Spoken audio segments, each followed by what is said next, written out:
What we're going to do is to set the tone, we'll just give a quick overview of a project that Dan and I have been working on for the past year, the top threats in cloud computing, and to talk about what these threats are.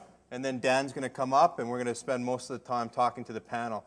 And start thinking of questions now, because if you have some, I'll throw out this lovely nice ass t-shirt. I have a whole bunch up here, so you can let everyone know that you have a nice ass.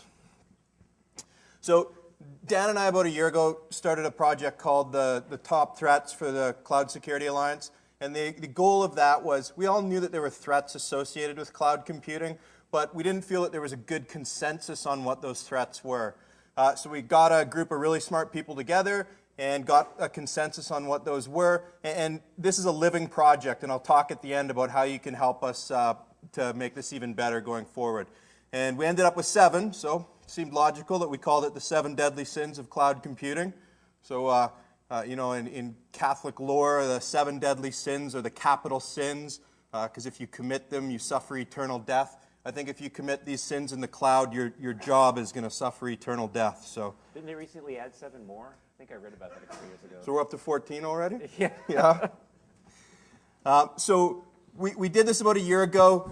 You can see all the people that we brought together. That was just to get things kicked off, and now we've kind of made this public. I'll show you where there's a web page you can go to so that you can suggest additions to the list and suggest changes.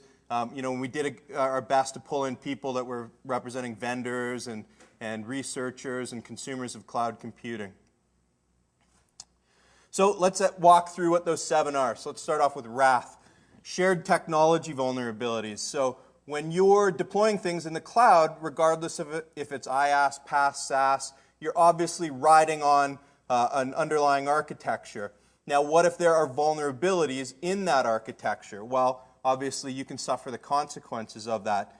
We had a good example of that here at Blackhat last year, where Kostya Korchinski did a talk that discussed how there was vulnerability in virtual device drivers on virtually every version of VMware, both client and server, and you could use that to break out of your virtual machine and access the actual underlying hardware. So if that was the case, hey, the multi-tenant architecture becomes a real problem for you in the cloud.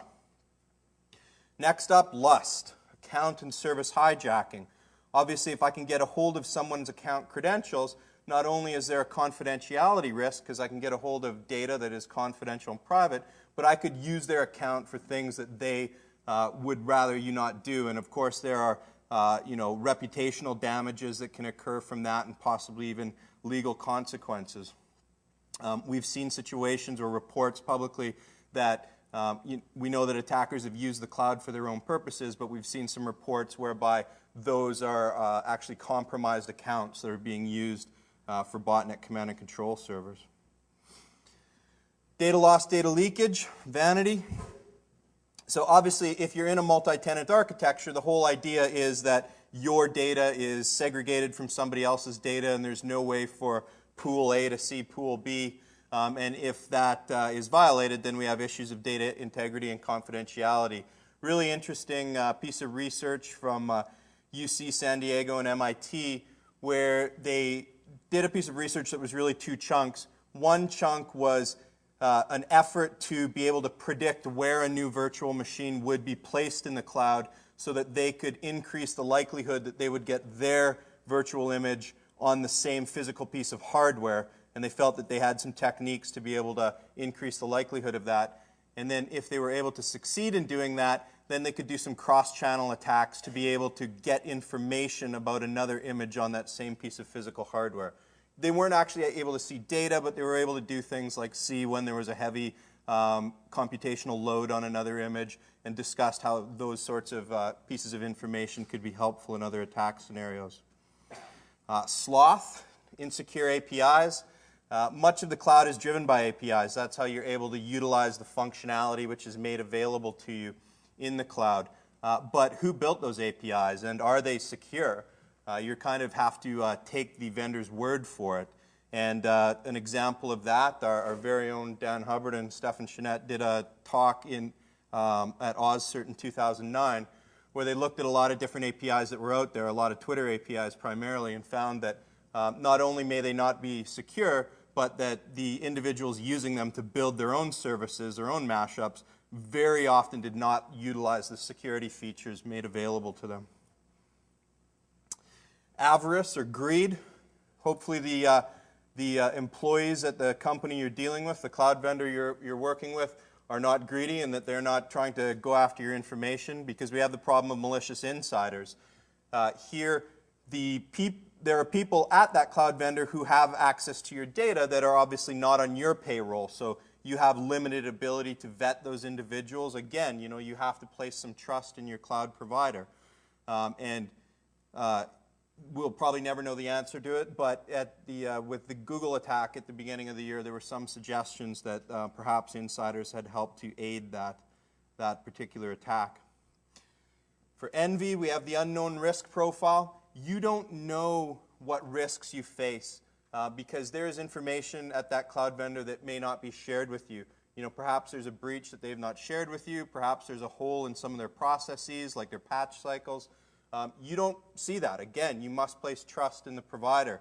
When the Heartland data systems or the Heartland payment systems breach occurred, one of the comments was that they did the absolute minimum required by law, and they did very little to go above and beyond that to let people know that their accounts had been compromised. I'm missing one slide, which is the nefarious use of service.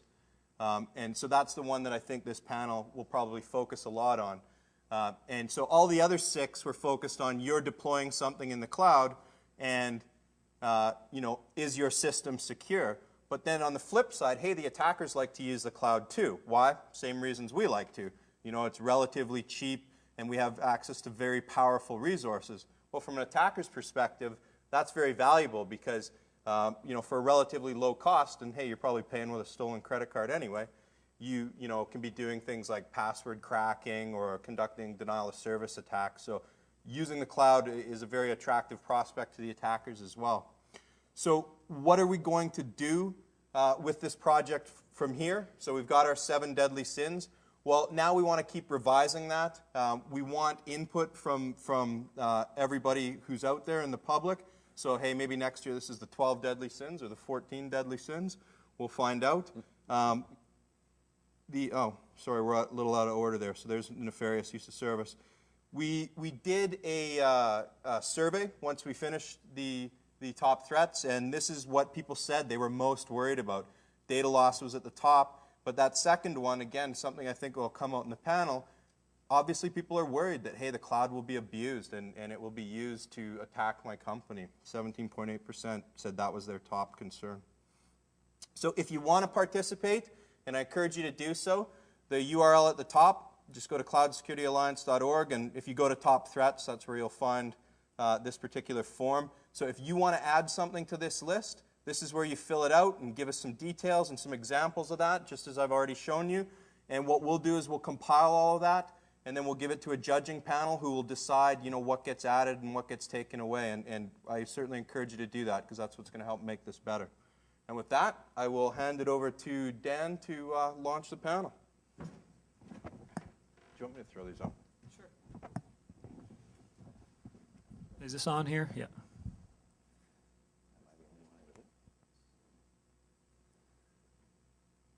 I'm the only one with the microphone. I'm the only one with it, so I guess I'm the only one allowed to talk.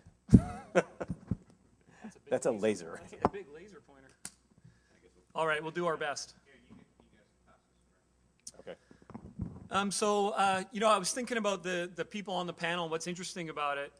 And actually, I don't think I've ever been part of or have seen a panel with people that are securing as many servers as these folks are.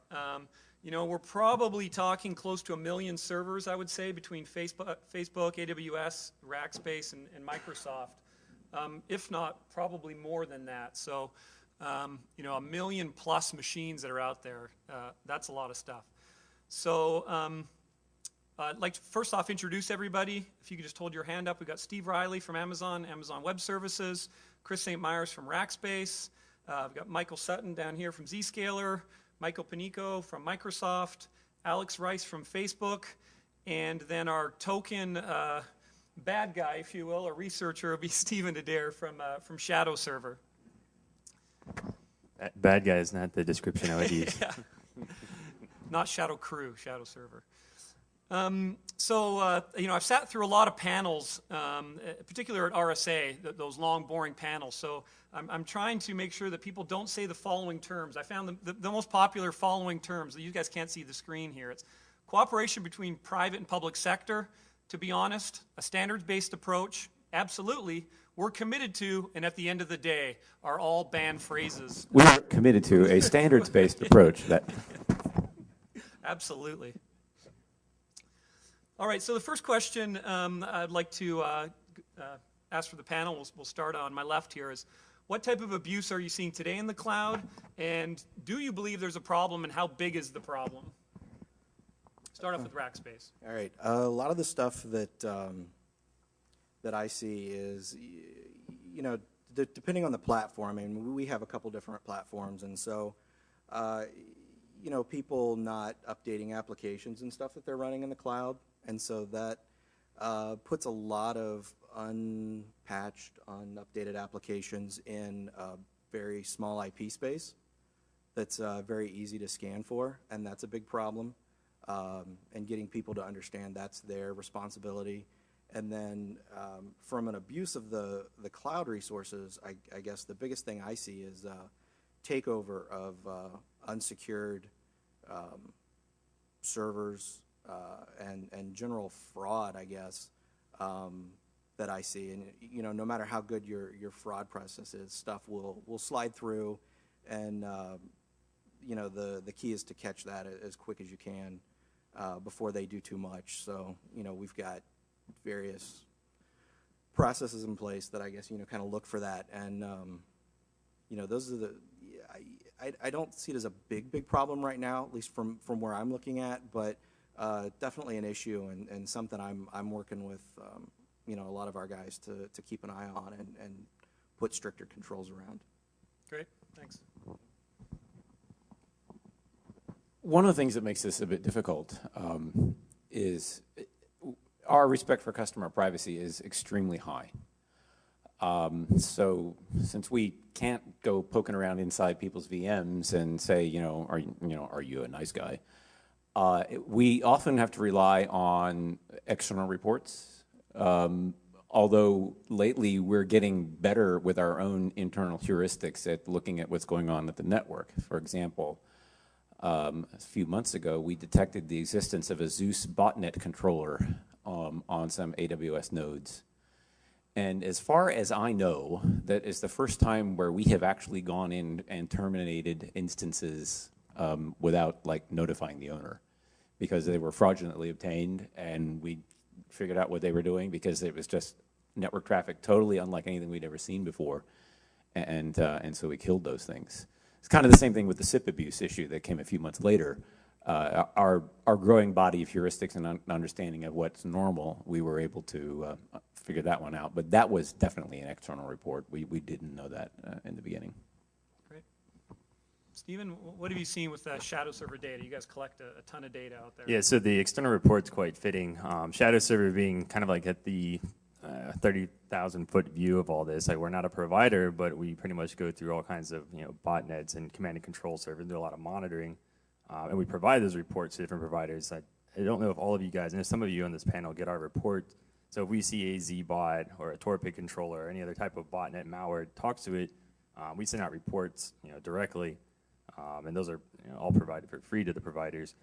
So what we see, and I take a look at that, is cloud in some respects is no different than a lot of the other dedicated servers, colo, a person running a web server under their desk. We're seeing it abused pretty much anyone and everyone on this panel and the other providers.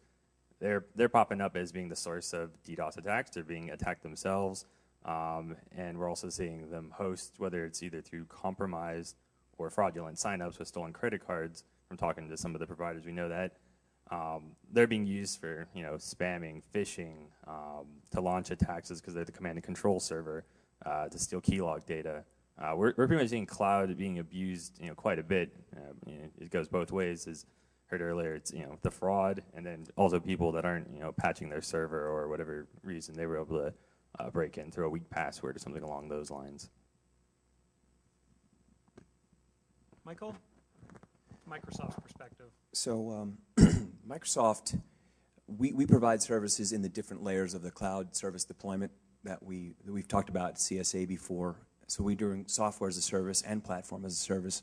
So we happen to see a pretty good cross-section of types of abuse. For example, our Windows Live service is a consumer-facing service that does Windows Live Spaces and SkyDrive. And so what we see is the predictable things there is people misusing those in violation of our acceptable use policy to store things like malware or images that are unacceptable for a variety of reasons. And so that's what you would expect normally in that sort of scenario. And I would echo what Steve said earlier, which is in our platform as a service, we also have that respect for privacy. And we have a standard set of network controls that let us see stuff like network traffic that is aberrant or statistically anomalous that would then let us hone in on abuse such as a botnet control channel or a spam relay or something like that. So pretty consistent with what the other panelists have said. Alex, Facebook? Yeah, sorry, go ahead.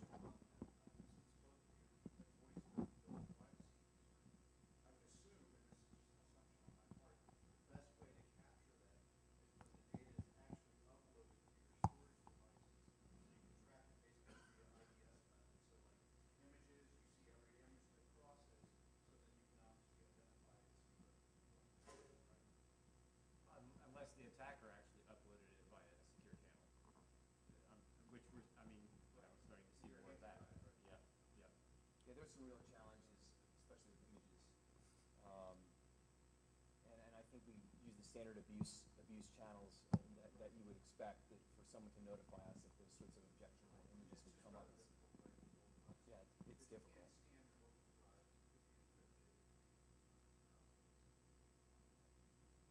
I think that's also trying to work around the problem in a slightly shady way. Like they're essentially trusting you while the data is in transit as well, not just when it's at rest on the server. The Facebook approach to that is a little similar to what like we were just talking about, which is we don't proactively scan everything that's out there. We rely on users to report data to us, and there's a lot of different forms that takes, but that's the key starting point is let other people tell you that it's bad, and then you're responding to a complaint rather than proactively invading someone's privacy. So as far as the different types of abuse that we see in the cloud,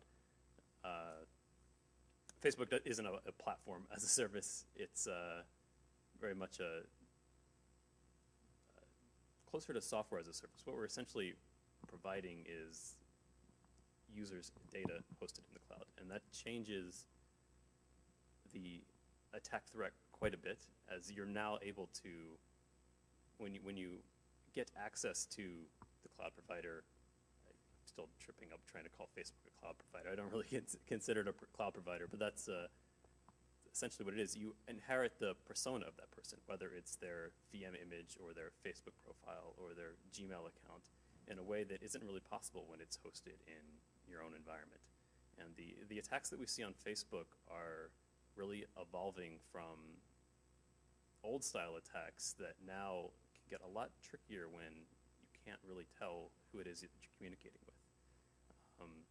Even though the IP space looks like it's coming from Amazon, people are pretty quickly realizing that there are known properties on Amazon that aren't Amazon.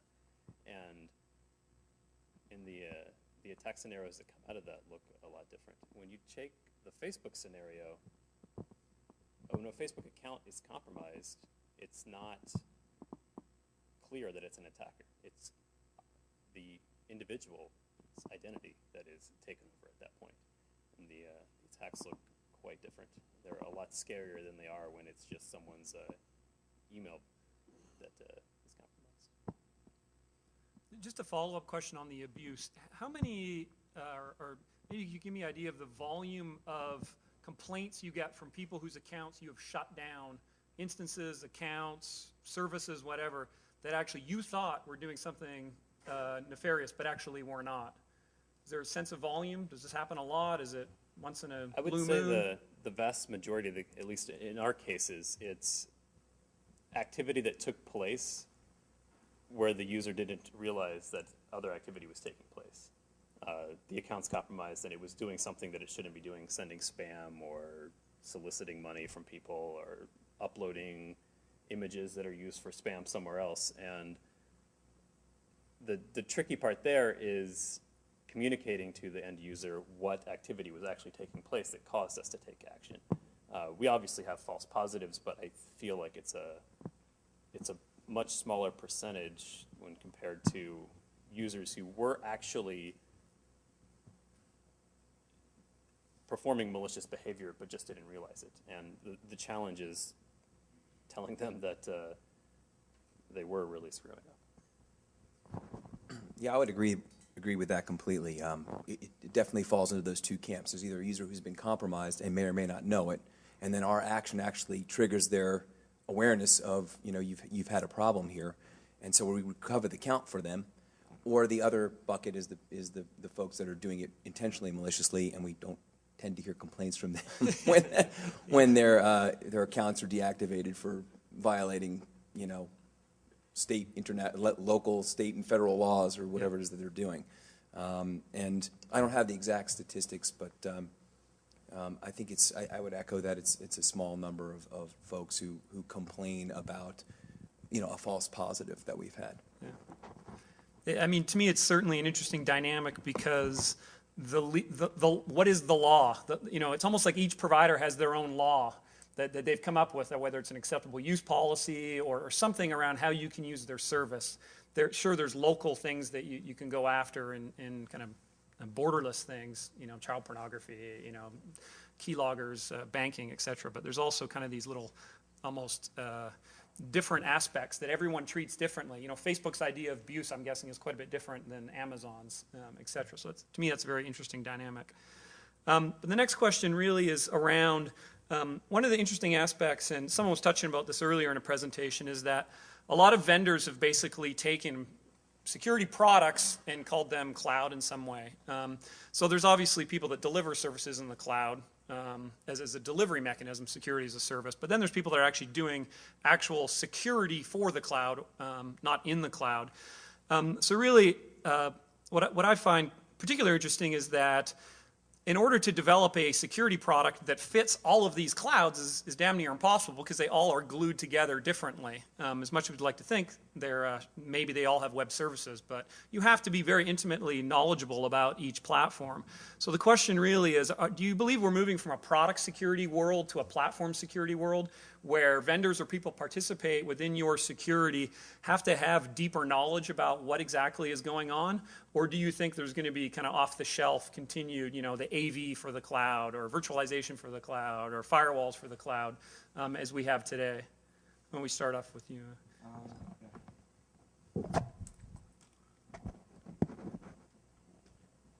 Sorry. Yeah. From a few of the vendors that I've talked to, we've actually had to come in and do NDAs and kind of really go over architecture, some of the pieces as we've talked about deploying certain things places, and I'll get done kind of giving them a high level overview and drawing it out on the whiteboard, and they're just kind of left like in this deer in the headlight kind of gaze when you get done, and then it's like, okay guys, they start talking about how they're going to have to redo how they talk between different devices and how they scale between devices and scale horizontally because they don't have any one single device that you can put in place, or there's software running on one server. You can't deploy a server big enough for their software to handle the volume. And then even in how do you tie it into our kind of processes, if it's something that you would say want to give a customer access to, their product doesn't have the idea of APIs, it has the idea of a control panel or a management panel that if we were using it just strictly for our purposes, would be fine. Our network guys would be using it. But if you want to deploy it to customers and let them manage it if they choose to, there's no way to do that currently. So it's a total re-architecture of their products and stuff. And it would be great if we were moving towards the securing the platform, because it'd make a lot of things that easier.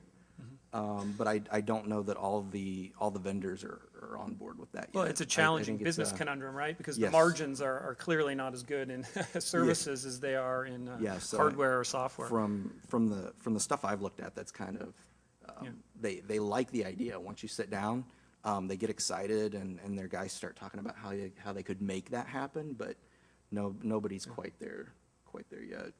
How about from Amazon's perspective? I know I've heard the CTO Werner talk about how Amazon minus security doesn't use really there's really no products out there within the AWS infrastructure that are designed for how you guys do. So you guys have a lot of homegrown or a lot of modified stuff. How about in security? Well, yeah, Werner's right. There's a fair amount of secret sauce, right? A lot of the stuff that we've put together, we've engineered ourselves. The security group functionality, for example. We do rely on certain internal procedures and technologies for safeguarding our infrastructure from external attack, as well as trying to minimize pathways from one customer to another. I guess as far as thinking about moving to product or platform security, what I like about the way our offering is structured is that a customer could bring whatever security product they want and use it. Sort of as I introduced that fourth inspection tier in my talk earlier today. I don't want to be in a position where I dictate to a customer that they have to use brand X IDS or brand Y web application firewall. I'd much rather let them be able to use whichever one they want works best for their needs. And the way we've built our service, that is completely distinct from whatever tools and technologies we use to protect the infrastructure. Okay. Stephen, from the shadow server standpoint, what's your thoughts on? So one of the risks that we had earlier that Michael outlined was around the unknown. How do you secure the unknown? Because quite frankly, people don't know necessarily what firewall they're behind, what IDS they're behind. What if there's a vulnerability within the stack that they're installing? What are some of your views on that, or the subject? You're giving me the question about how to secure the unknown. That's a terrible question to give me. No, so yeah, I guess people. It goes into a few different aspects. So if you're trying to tackle one problem, you need to go about it. I don't know if we're talking about someone who's just using the cloud, or we're talking about the cloud provider. And you said some of these people, it's up to the customer. So how are they trying? What are they trying to solve exactly? If they're trying to, you're talking about IDS. I don't know what's going on. I'm unknown. I mean, you can set up your IDS, pull in emerging threats rule set, and be protected. One cool thing that I think is actually being done in the cloud that I think is very useful that people can leverage. I mean, this could be a cloud, someone doing cloud email that can leverage this, or an actual individual organization, is services like the Postinis or the Message Labs. You want to, people can do spam protection or things around that, but these guys will actually provide you security in that they'll do virus scanning or other heuristics or their own homegrown stuff around inbound attachments. So I deal a lot with targeted attacks and APT. None of those guys are going to stop everything or even most of it, but they're going to do a lot better than most small organization or even medium size that doesn't have someone specifically dealing with this. And that when that malicious document file comes in or that malicious PDF file comes in, it's not hitting your mail servers first. It's actually going to a cloud service and it's stopping it. And that's one of the best examples of the unknown I can think of where people are getting a lot of value and probably not really even realizing it. And Great. I'll still give them, back to the, you can go to some of those malicious networks. The guys are tracking malicious networks. Some of the public services where people are listing, the bad stuff that's going on. So you're the hosting provider. You could even be the individual IP owner. But if you're the cloud provider, whoever, there's different resources out there too. The unknown. Someone said this is bad. This is spamming. This is you got the spam house or other people that flag stuff. You get the stuff that you're not expecting or maybe you're not detecting, but someone else has found. And there's places and resources you can go to find out that hey, there's badness going on here. Michael, what about from Microsoft's standpoint? You guys writing custom software for Azure? Yeah, so we use, the real trick here obviously is, the controls are the controls. And the intent of the controls is pretty sound. I mean, it's risk-based and, it's in response to the threats that are there. As we've noted, the threats are pretty, they're pretty standard porting from the, traditional world into the cloud world. So the trick is, how do you port them over and make them effective? And I think that's what your question is. And I think, part of it is, yes, there are some that don't port over cleanly, and those have to be adjusted using the secret sauce and some, custom-made code. And there's things that are some hybrid of custom-made code and standard traditional technologies. And I think you also look at it from the stack level as well, which is that, when you're down at the infrastructure level, host and network level, it's a lot of the same, basic controls. It's your vulnerability assessment, and it's your penetration testing, and it's you're doing all those good security practices. When it comes to the unknown threats, I think, what's important is your agility as a security organization, and also your, is your adherence to something like, an information security management system. So Microsoft, we're certified in ISO 27001, and we have a pretty robust ISMS. And that's that plan, do, check, act cycle. And I think that you need to constantly be doing a risk-based analysis. Part of the difficulty with that is what's your telemetry there. And that's where places like Shadow Server and the work that you're doing and the work that we're doing collaboratively here, hopefully, about identifying risks from our customers, from other leaders in the industry, from researchers. And then we got to get that in, and we have to adjust to that quickly and try to, I don't know about trying to plan out the next attack or see what the next thing that's coming down the road. I mean, that's the Black Swan event, Yeah. I know people are familiar with the Black Swan, meme, but, the Black Swan event is something that, by definition, you can't plan for. Yep. So you can only kind of game it out so far down the road before you just have to be agile and try to react. Alex, I know you guys have customized a lot of stuff. What's going on at Facebook? A little bit. I don't think you will ever be in a situation when you can move completely from product to platform security. It's always going to be somewhere in the middle. Even in a case like Facebook, where the bulk of the security, the vast majority of it, happens at a platform level on Facebook. It's customized systems specifically tailored towards Facebook. You're never at a place where you can completely throw away all the traditional product security. Our end users still need antivirus for the situations where they get a virus in an email attachment. There's also a lot of overlap there where we're responding to threats as quickly as possible, but there's still additional ways that users can protect themselves and supplement the security that we're providing with traditional product security. Examples of that are WebSense URL filtering products at the gateway will also protect you if there's something distributed over Facebook that we don't get to before one of your users clicks on it. And you can't get rid of that. Like that's still a completely necessary component of securing the user. And I think the scarier part is that so much of it, so much of it shifts to the platform level, you become completely dependent on the platform provider, and it becomes very important for the platform providers to really be on top of the security of their systems. When there's a vulnerability in Facebook, most of our end users have very little options other than waiting for us to fix it, and we really have to be on the ball about fixing it before any of them damage it.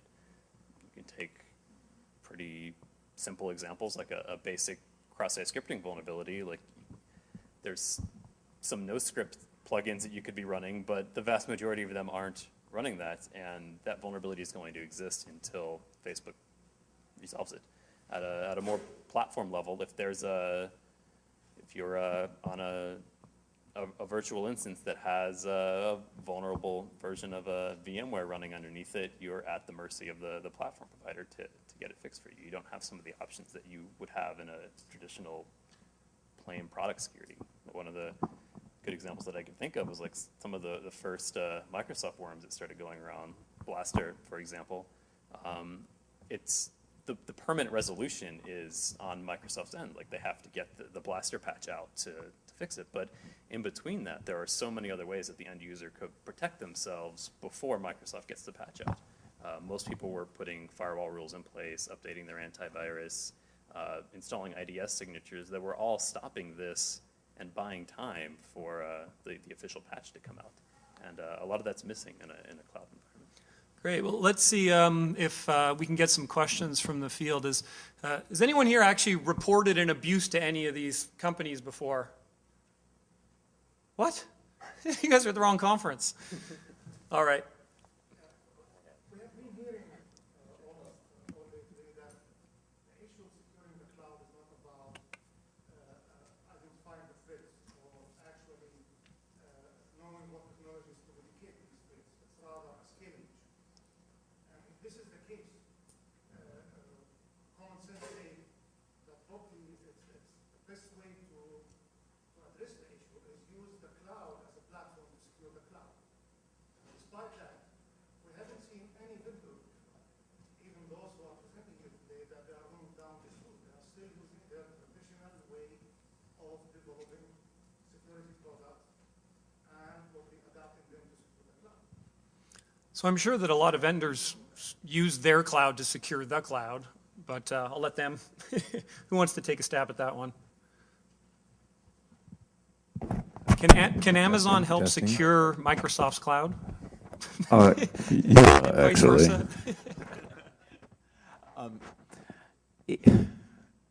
Okay, so let's. How far do we go? So Cloud A is secured by Cloud B. Who secures Cloud B? Cloud C? Is it turtles all the way down? Look it up if you don't know what that means.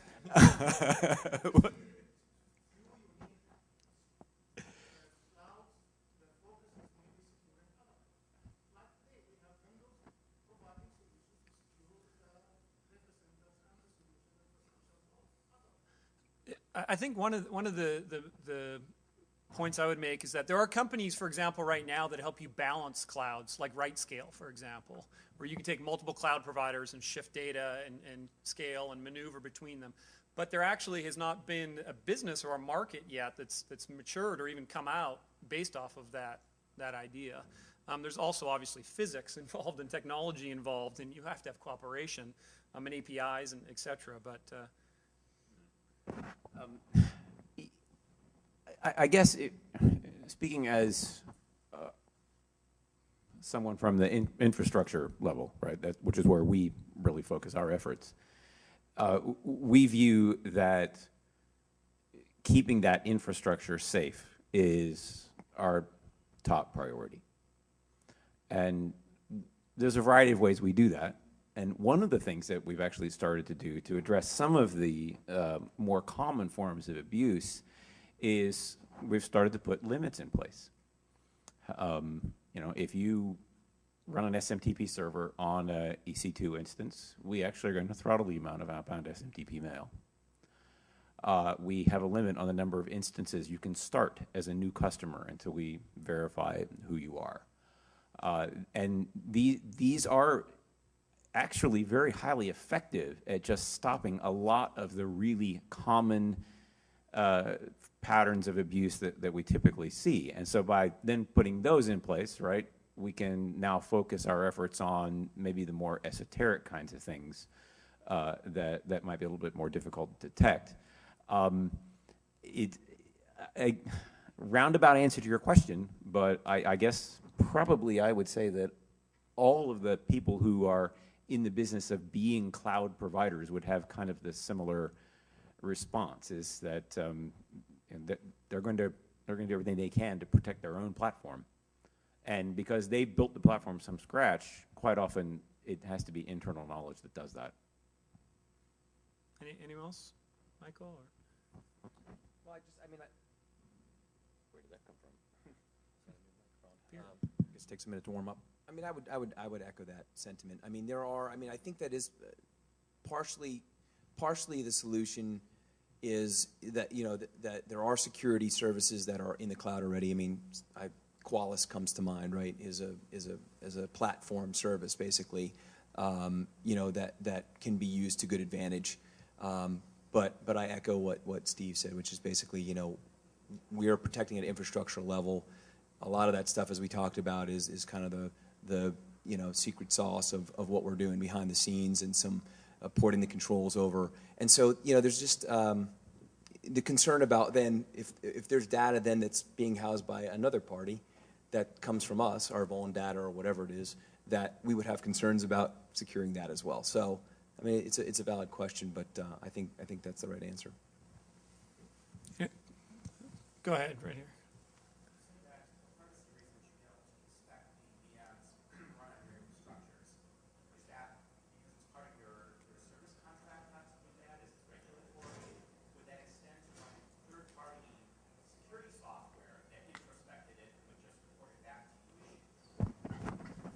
So that was a business decision that we made.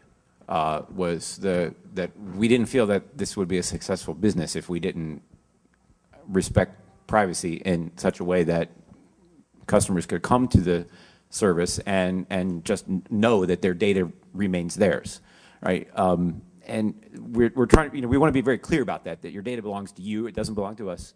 We don't do any third-party data mining across it. It's not the same thing as Amazon.com, where you actually want that data mining to happen, right? Your data is isolated. It is yours. So I hate to sound like I keep repeating myself, but if you want to do inspection of the data that's coming into and out of your machines, the mechanisms are there for you to install those inspection tools yourself. And run them in your own instances. If we were to start inspecting every single datagram coming into and out of our data center, honestly, I don't think that we could do that because there's just way too much. And it also decreases your ability to know that your data remains private. So we really don't want to get into that business. Go ahead.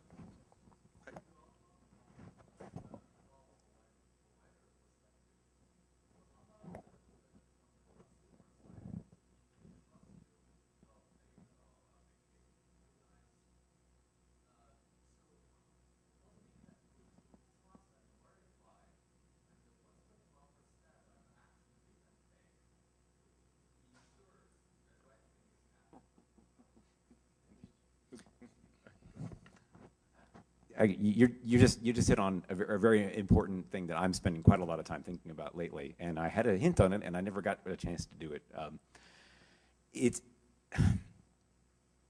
So there's a couple of things. One, I want to introduce you to a concept, the notion of the disinterested third party.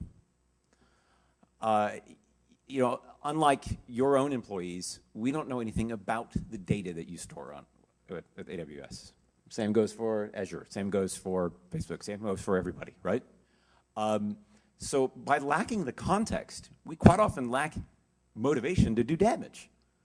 And I think that there's an opportunity to have a conversation here about that particular notion, right? Is that maybe you get a higher level of security because we don't know anything about what's going on, right? Yeah.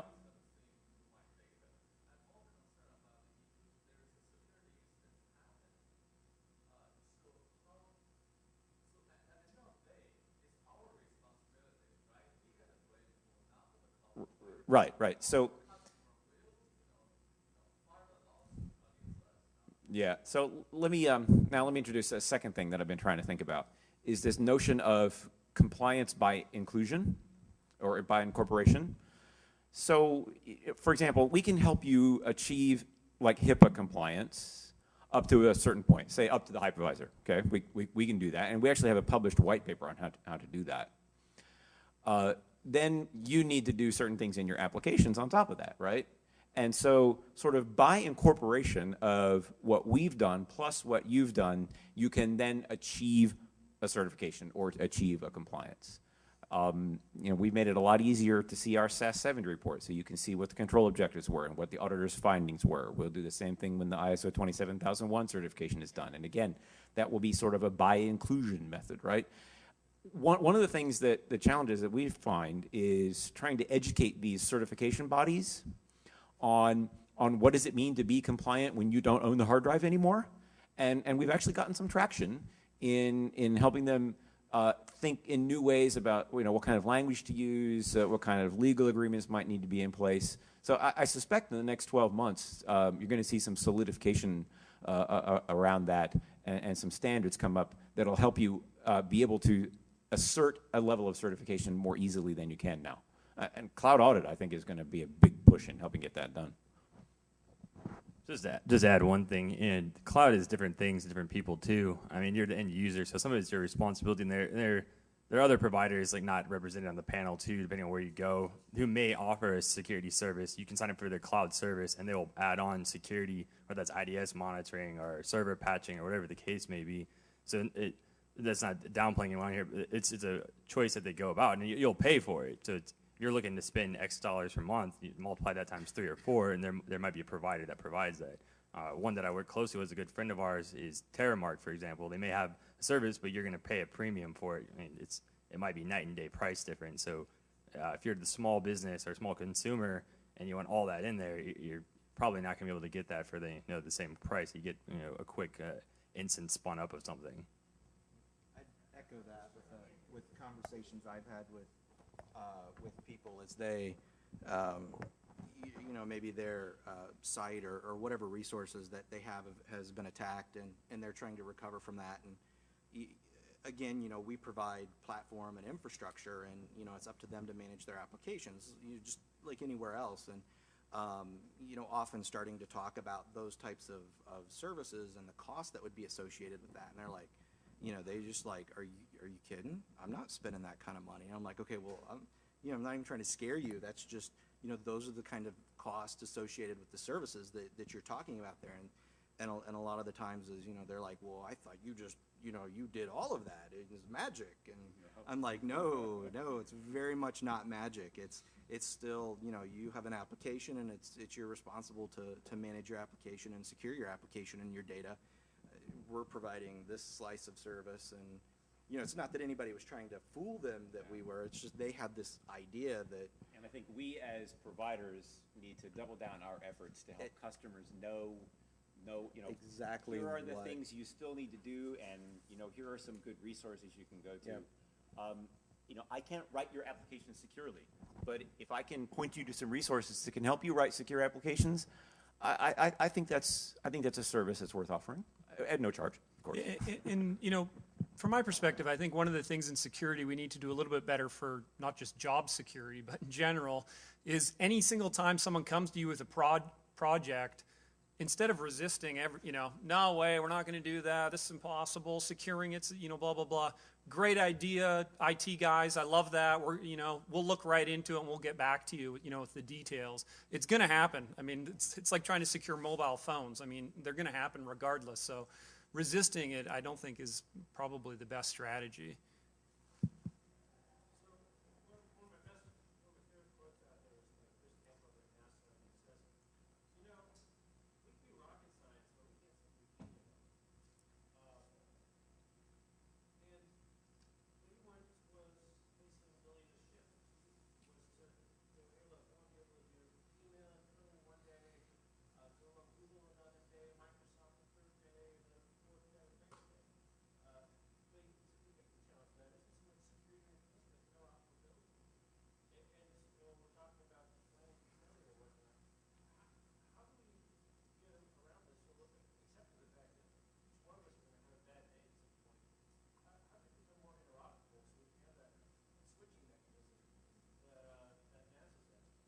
This is where the standards-based approach comment is.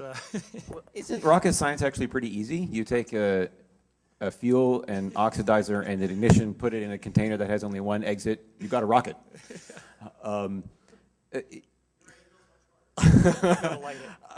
It is actually, yeah. I think a lot of the standards already exist. They're called TCP, HTTP, and I know the joke. From my point of view, and I think it would be fair for all of the providers to be able to answer this. I don't want to monopolize here. We want to build a service so that it's as easy for you to exit as it is to enter.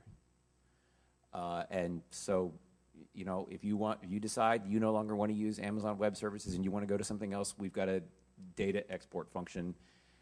Send us a hard drive, we'll send you your stuff, and we'll delete all of our copies of it. And for, 20 terabytes, FedEx is faster than the internet right now. And we continue to look for ways that we can make it easy to get into and out of AWS. We don't want to do any form of lock-in whatsoever, because that just doesn't provide any value for anyone. So I know for a fact, that Microsoft is pretty committed to this interoperability idea, and that we work with other partners in the industry to try to strive for that. Well, one example of that would be like our Geneva server. I don't know if people are familiar with that, but that's basically a secure token service. It's a claims-based model, which would then allow you to federate with your internal directory service and allow you to make claims based against whoever service you were using when it gets linked to the sort of open standards that are out there. So I know that our company is pretty committed to that model that you've espoused.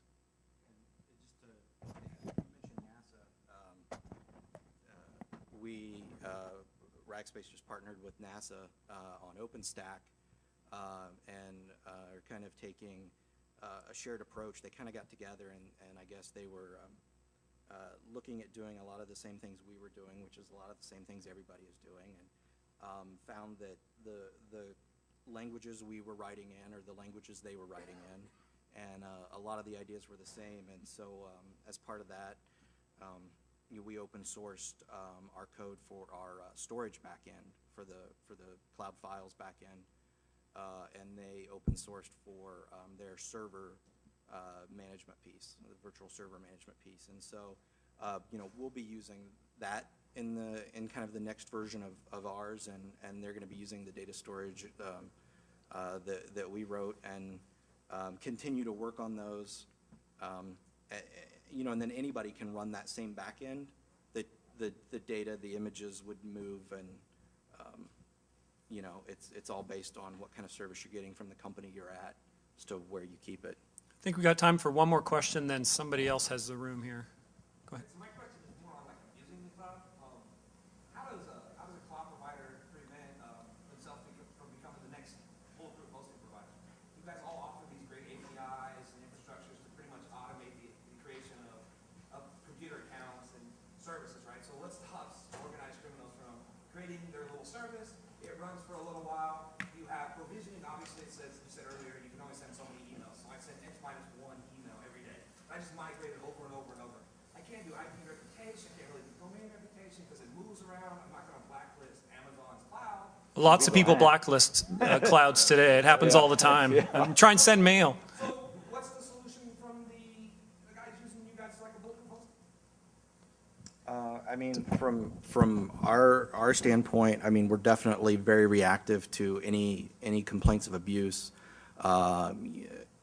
Doing some of the same things, he talked about it, looking on the network layer, because our contract's the same way. We don't look in the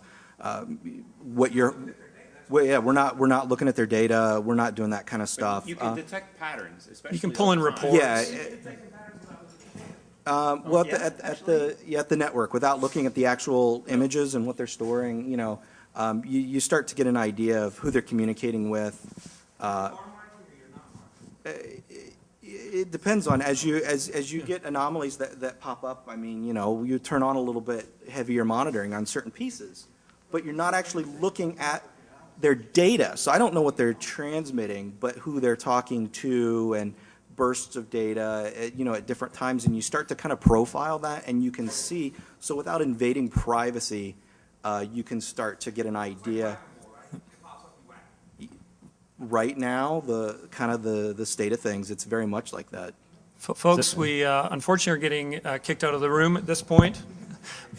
We will reconvene at the bar later tonight if you have any questions for these folks, and we can whack this mole. Just a few more shirts here. Thank you for the